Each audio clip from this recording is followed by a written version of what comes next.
नमस्कार दोस्तों, मैं कश्यप स्वागत करता हूं आप सभी का आहट एक अनहोनी की चैनल पर।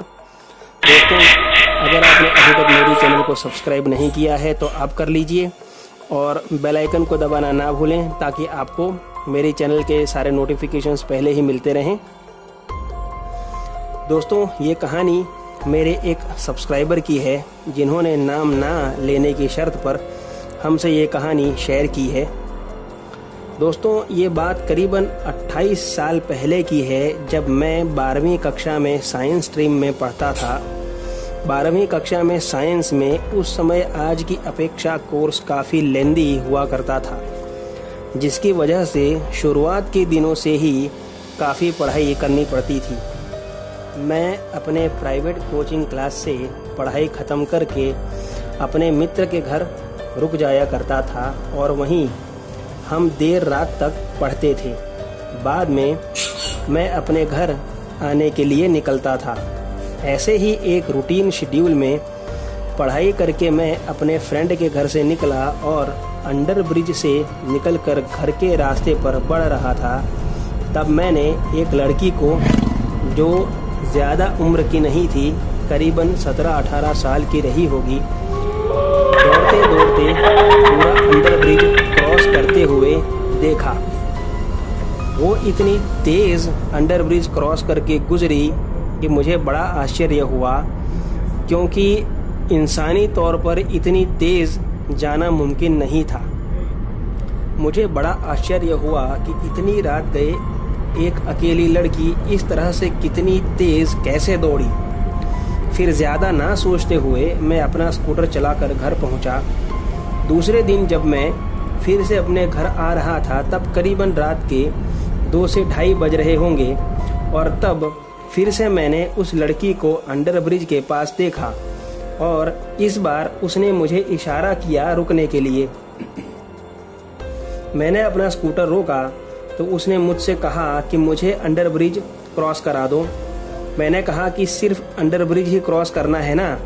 तब उसने कहा कि हाँ, बस ब्रिज से थोड़ा आगे मुझे उतार देना।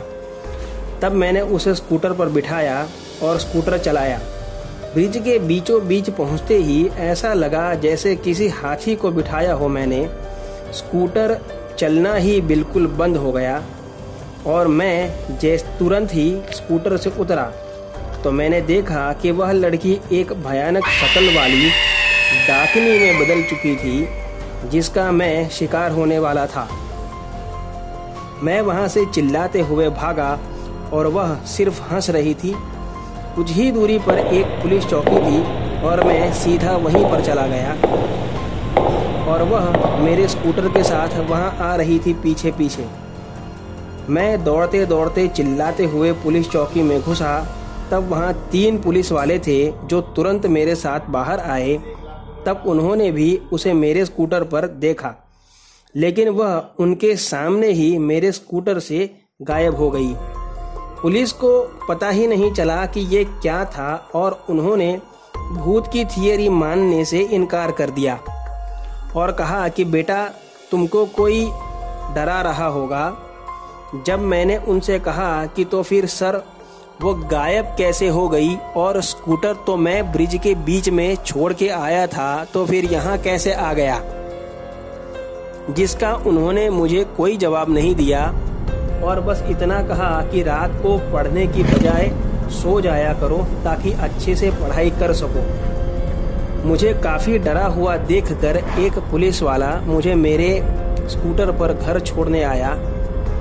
इस घटना के 3-4 दिन बाद तक मुझे काफ़ी बुखार रहा, लेकिन फिर मैं पढ़ाई के स्ट्रेस में सारी चीज़ें भूलता चला गया और स्वस्थ हो गया। दोस्तों, आज दिन तक मैं उस घटना को याद करता हूँ तो काफ़ी डर जाता हूँ। उस घटना के बाद से मैंने सच में रात को फ्रेंड के यहाँ पढ़ना छोड़ ही दिया था। बस जीवन में एक नियम बना लिया था मैंने कि कभी भी रात को अनजान आदमी या औरत को लिफ्ट नहीं देना, और वो भी तब जब आप और वो अकेले हों। तो दोस्तों, कैसी लगी आपको आज की कहानी मुझे कमेंट बॉक्स में ज़रूर बताइए। तो मिलते हैं अगली कहानी में, तब तक stay home, stay safe. Thank you.